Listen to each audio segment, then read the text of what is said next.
Hello guys, morning breakfast అయిపోయింది కదా. Next lunch preparations అయితే స్టార్ట్ అయిపోయినాయి అనమాట. సో ఇక్కడ మా నాయనమ్మని చూడండి, ఫస్ట్ టైం వీడియోస్లో కనిపించటము. అండ్ మీన్వెల్ మేము ఇక్కడ క్రికెట్ ఆడుకుంటున్నాము, నేను మా చిన్నాను ఇంకా మా బావ అనమాట. అసలు నాకు ఒక్కసారి బ్యాటింగ్ ఛాన్స్ ఇవ్వమన్నా కూడా ఇవ్వట్లేదు వాడు. ఇంకెట్లనో గొడవ పడి అరే ఒక్కసారి వీడియో తీసుకుంటారా అంటే అప్పుడు ఇచ్చాడనమాట. ఇంకా ఒక్క బాల్కే నన్ను అవుట్ చేసేసారు ఇద్దరు కలిసి. అండ్ నెక్స్ట్ మా బావ అయితే మంచిగా ఆడుతున్నాడు, అస్సలు అవుట్ అవ్వట్లేదు అనమాట. వాడు మంచిగా బ్యాటింగ్ చేసేస్తున్నాడు మంచిగా. అండ్ నెక్స్ట్ ఇక్కడ మా అత్త ఇంకా మా మమ్మీ వాళ్ళిద్దరే పాపం కష్టపడి అన్ని వంటలు చేస్తున్నారు. పాపం ఎప్పుడు వాళ్ళిద్దరే కష్టజీవులు, పాపం వాళ్ళకి రెస్ట్ ఉండదు.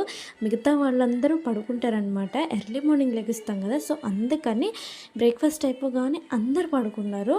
అండ్ నేనేమో వీడియో షూట్ చేయడానికని మెల్కొని ఉన్నానన్నమాట. అండ్ వీడియో అయిపోగానే పడుకున్నాను.